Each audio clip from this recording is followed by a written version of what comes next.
Hi hello வணக்கம் நண்பன் நண்பி. நான் உங்கள் ரவீந்திர. நம்மகிட்ட ஸ்மார்ட் ஃபோன்ஸை பற்றி கேட்கக்கூடியவங்களில் நிறைய பேர் எந்த ஸ்மார்ட் ஃபோன் நண்பா கேமிங்க்கு பெஸ்ட்டாக இருக்கும், கேமிங் பர்ஃபார்மன்ஸ் பெஸ்ட்டாக கொடுக்குற மாதிரியான ஸ்மார்ட் ஃபோன் சொல்லுங்கள் நண்பா அப்படின்ற மாதிரி தான் அதிகமாக கொஸ்டின் கேட்குறீங்க. ஸோ அப்படிப்பட்ட அந்த கேமிங்கை ஃபோக்கஸ் பண்ணி கேமிங்கான டெடிகேட்டட் ஸ்மார்ட் ஃபோனாக லான்ச் ஆகக்கூடிய ஒரே ஒரு ஸ்மார்ட் ஃபோன் Asus உடைய ROG ஸ்மார்ட் ஃபோன் தான். ஸோ அப்படிப்பட்ட அந்த Asus ROG சீரிஸில் அடுத்த ஸ்மார்ட் ஃபோனான Asus ROG Phone 7 அப்படின்ற ஸ்மார்ட் ஃபோன் இன்றைக்கி அஃபிஷியலாக இந்தியன் மார்க்கெட்டில் லான்ச் பண்ணிட்டாங்க. ஸோ டெடிகேட்டடாக கேமிங்காக வந்திருக்கக்கூடிய இந்த ஸ்மார்ட் ஃபோனில் என்ன மாதிரியான கேமிங் ஃபீச்சர்ஸ்லாம் இருக்குது அதெல்லாம் தான் கம்ப்ளீட்டாக இன்றைக்கி வீடியோவில் நான் உங்களுக்கு எக்ஸ்பிளைன் பண்ண போகிறேன். ஸோ Asus ROG Phone 7 இந்த ஸ்மார்ட் ஃபோனில் என்னெல்லாம் இருக்குது, எப்படி இருக்குது, வீடியோக்குள்ளே போய்ட்டு டீட்டெயிலாக பார்க்கலாம் வாங்க.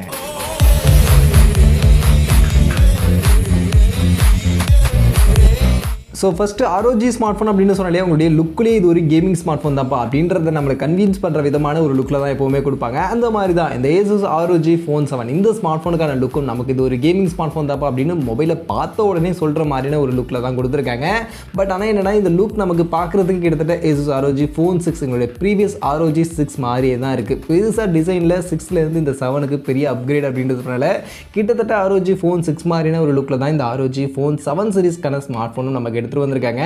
மொத்தம் 2 colour option, white and black அப்படின்ற கலர் ஆப்ஷன் அவைலபிளாக இருக்குது. 240 கிராம்ஸ்க்கான ஒயிட் அண்ட் 10 mm அப்படின்ற மாதிரியான ஒரு பல்கியான ஸ்மார்ட் ஃபோனாக, ஒரு பெரிய ஸ்மார்ட் ஃபோனாக தான் வந்திருக்கு.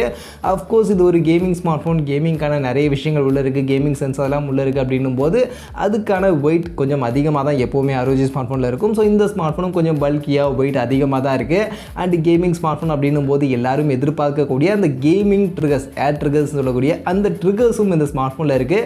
So dedicated gaming triggers, gaming button இந்த ஸ்மார்ட் ஃபோனில் கொடுத்துருக்காங்க.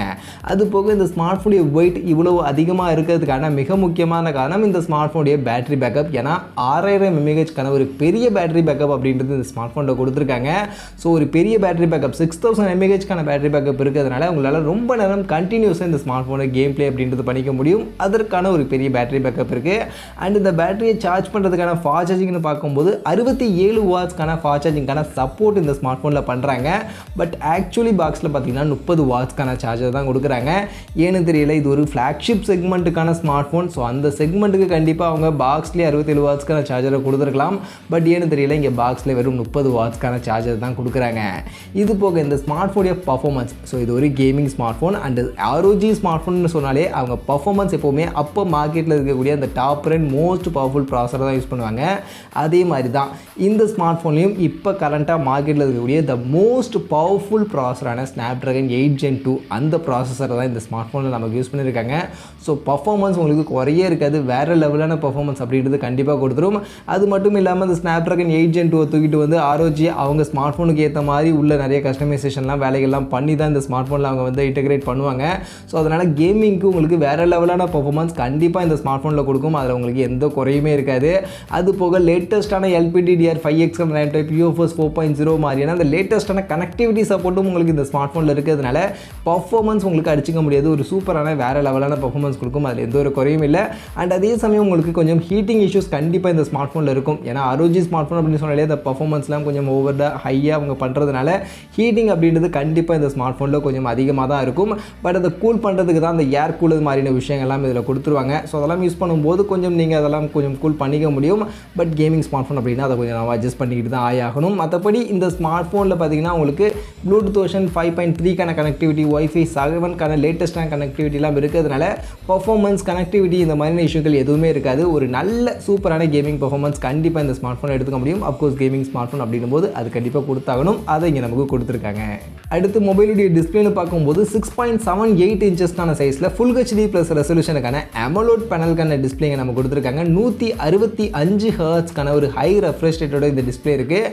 இது போக 570 ஹெர்ட்ஸ்க்கான டச் ஆன் ரேட், 1500 நெட்ஸ்க்கான maximum peak brightness, HDR10+ Corning Gorilla ஸ்பிக்டஸ் மாதிரியான இந்த ஒரு சூப்பரான டிஸ்பிளே ஃபீச்சர் இந்த ஸ்மார்ட் ஃபோனில் கொடுத்துருக்காங்க.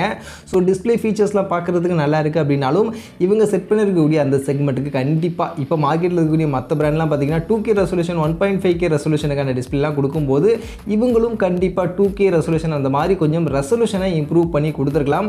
பட் இன்னுமே ஏன்னு தெரியல, இந்த ஃபுல் HD ப்ளஸ் ரெசல்யூஷனுக்கான டிஸ்பிளே தான் இந்த ஸ்மார்ட் ஃபோனில் கொடுத்துருக்காங்க. ஸோ என்னுடைய ஒப்பீனியன் என்னென்னா அந்த ரெசல்யூஷனை ஃபுல் HD ப்ளஸ் ரெசல்யூஷனாக ஒரு 2K ரெசல்யூஷன் அப்படின்ற மாதிரி மாற்றி கொடுத்துருந்தாங்கன்னா நல்லா இருக்கும். பட் இப்போதைக்கு ஃபுல் HD ப்ளஸ் ரெசல்யூஷன் தான் இருக்குது. பட் ஆனால் 165 ஹெர்ட்ஸ்க்கான ஹை ரெஃப்ரெஷ் ரேட்லாம் கொடுத்துருக்காங்க அப்படின்றதுனால கேமிங்க்கு உங்களுக்கு பஞ்சாயத்தில் ஒரு நல்ல ஸ்மூத்தான ஒரு ஹை ரெஃப்ரெஷிங்கான ஒரு கேமிங் பர்ஃபார்மன்ஸ் அப்படின்றத எடுத்துக்க முடியும். ஸோ அதிலெல்லாம் பெருசாக குறை இருக்காது. இது போக இந்த மொபைலுடைய கேமரா சைடுக்கு வந்தோம்னா ஆக்சுவலி கேமரா அவங்க ரொம்ப பெருசாக ஃபோக்கஸ் பண்ணலை. இங்கே பின்பக்கம் 3 கேமரா கொடுத்துருக்காங்க. பிரைமரி 50 மெகா பிக்சலுக்கான கேமரா சோனி IMX 766க்கான இந்த சென்சாரோட இருக்குது. இது போக 13 mega pixel ultrawide and 8 mega pixel macro அப்படின்ற மாதிரியான ஒரு 3 கேமரா பின்பக்கம் கொடுத்துருக்காங்க. முன்பக்கம் செல்ஃபி கேமரா வரும்போது 32 மெகா பிக்சலுக்கான செல்ஃபி கேமரா கொடுத்துருக்காங்க. ஸோ முன்பக்கம் செல்ஃபி கேமரா 32 மெகா பிக்சல் கூட ஓகே. பட் முன்பக்கம் இருக்கக்கூடிய கேமரா அதில் அந்த பிரைமரி சென்சார் சோனி IMX 766 அப்படின்றது கொஞ்சம் அவுடேட்டடான கொஞ்சம் பழைய சென்சார். ஸோ அதுவும் இந்த ஸ்மார்ட் ஃபோனுடைய ப்ரைஸ் செக்மெண்ட்லாம் பார்க்கும்போது கண்டிப்பாக இப்போ லேட்டஸ்ட்டாக இருக்கக்கூடிய IMX 800 சீரிஸ் இல்லை 900 சீரிஸ்க்கான சென்சாரே கூட யூஸ் பண்ணியிருக்கலாம். பட் அதெல்லாம் விட்டுட்டு இவங்க சோனி IMX 766 அப்படின்ற அந்த பழைய சென்சார் யூஸ் பண்ணியிருக்கிறது எனக்கு கொஞ்சம் டிசப்பாயிண்டிங்காக இருக்குது. அஃப்கோர்ஸ் இந்த சோனி IMX 766 அப்படின்றது ஒரு நல்ல சென்சார், நல்ல பர்ஃபார்மன்ஸ் கொடுக்கக்கூடிய சென்சார் தான். அப்படின்னாலும் இப்போ மார்க்கெட்டில் அதை விட பெட்டரான IMX 800 IMX 900 சீரிஸ்க்கான சென்சார்லாம் வந்துருச்சு அப்படின்னும் போது அதை கொடுத்துருக்கலாம். அதெல்லாம் விட்டுட்டு IMX 766 அதுவும் இந்த ஸ்மார்ட் ஃபோனுடைய ப்ரைஸ் செக்மெண்ட்டுக்கு கொடுத்துருக்கிறது எனக்கு கொஞ்சம் டிசப்பாயிண்டிங்காக இந்த ஸ்மார்ட் ஃபோனில் இருக்குது. அஃப்கோர்ஸ் கேமராவை அவங்க ஹைலி ஃபோக்கஸ் பண்ணலை அப்படின்னாலும் இது ஒரு கேமிங் ஸ்மார்ட் ஃபோன் தான் அப்படின்னாலும் இன்னும் கொஞ்சம் பெட்டரான கேமரா பர்ஃபார்மன்ஸ் கொடுத்துருக்கலாம். அது போக மற்றபடி மொபைலில் அதர் ஃபீச்சர்ஸ்னு பார்த்தீங்கன்னா இங்கே நமக்கு இன்டிஸ்பிளே ஃபிங்கர் பிரிண்ட் ஸ்கேனர் இருக்குது அண்ட் டியூவல் ஸ்பீக்கர் கொடுத்துருக்காங்க. NFC-க்கான சப்போர்ட் இருக்குது. 3.5க்கான ஆடியோ ஜாக் மாதிரியான விஷயங்கள் எல்லாமே கம்ப்ளீட்டாக பேக் பண்ணி தான் கொடுத்துருக்காங்க. அதே மாதிரி மொபைலுடைய ப்ரைஸிங்னு வரும்போது ஆக்சுவலி 2 வேரியண்ட் அவைலபிளாக இருக்குது. இதில் பேஸ் வேரியண்ட்டுக்கு அவங்க Asus ROG Phone 7 அப்படின்ற பேரோட 12GB RAM 256GB internal variant கொடுத்துருக்காங்க. அண்ட் இந்த வேரியண்ட்டுக்கு 74,999 75,000 அப்படின்ற ப்ரைஸிங் செட் பண்ணியிருக்காங்க. ஹையர் வேரியண்ட்னு போனீங்கன்னா இந்த ஸ்மார்ட் ஃபோனுக்கு Asus ROG Phone 7 Ultimate அப்படின்ற மாதிரியான பேர் கொடுத்துருக்காங்க. அண்ட் நீங்கள் ஹையர் வேரியண்ட்டாக 16GB RAM 512GB storage option இருக்குது. அண்ட் இந்த ஆப்ஷனுக்கு அவங்க 99,999 ₹1,00,000 அப்படின்ற ப்ரைஸிங் செட் பண்ணியிருக்காங்க. அண்ட் இந்த அல்டிமேட் ஸ்மார்ட் ஃபோனுக்கும் அந்த பேஸ் ஸ்மார்ட் ஃபோனுக்கும் இருக்கக்கூடிய வித்தியாசம் என்னன்னு கேட்டிங்கன்னா இந்த ஸ்டோரேஜ் ஆப்ஷன் 12GB இங்கே 16GB RAM கொடுக்குறாங்க. அதே மாதிரி அந்த 512GB ஸ்டோரேஜ் ஆப்ஷன் அப்படின்றது இங்கே அல்டிமேட்டில் இருக்குது. இது போக இந்த ஸ்மார்ட் ஃபோனில் பின்பக்கம் பார்த்தீங்கன்னா இந்த ROG அனிமேஷனுக்கான அந்த ஒரு டிஸ்பிளே அப்படின்றது இந்த அல்டிமேட் ஸ்மார்ட் ஃபோனில் இருக்கும். இது பேஸ் ஸ்மார்ட் ஃபோனில் கிடையாது. அதே மாதிரி இந்த ஸ்மார்ட் ஃபோன் உங்களுக்கு பாக்ஸ்லேயே உங்களுக்கு அந்த ஏர் கூலர் அப்படின்ற அந்த கூலரும் உங்களுக்கு பாக்ஸ்லேயே இங்கே கொடுத்துருவாங்க. ஸோ இது அந்த பேஸ் ஸ்மார்ட் ஃபோன் அந்த 12GB RAM வேரியண்ட்டுக்கான அந்த ஸ்மார்ட் ஃபோனில் இருக்காது. ஸோ இது மட்டும் தான் இந்த 2 ஸ்மார்ட் ஃபோனுக்கும் இருக்கக்கூடிய வித்தியாசம்.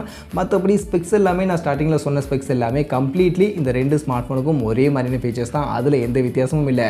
ஸோ அப்படி பார்க்கும்போது ₹1,00,000 ஸ்பெண்ட் பண்ணி இந்த ஸ்மார்ட் ஃபோன் இந்த மாதிரியான ஒரு ஃபீச்சரோட வாங்கணுமா அப்படின்னு என்ன கேட்டிங்கன்னா எனக்கு கண்டிப்பாக இந்த ஸ்மார்ட் ஃபோன் அந்தளவுக்கு ஒர்த்தபுளாக தோணலை. கண்டிப்பாக நான் பர்ச்சேஸ் பண்ண மாட்டேன்.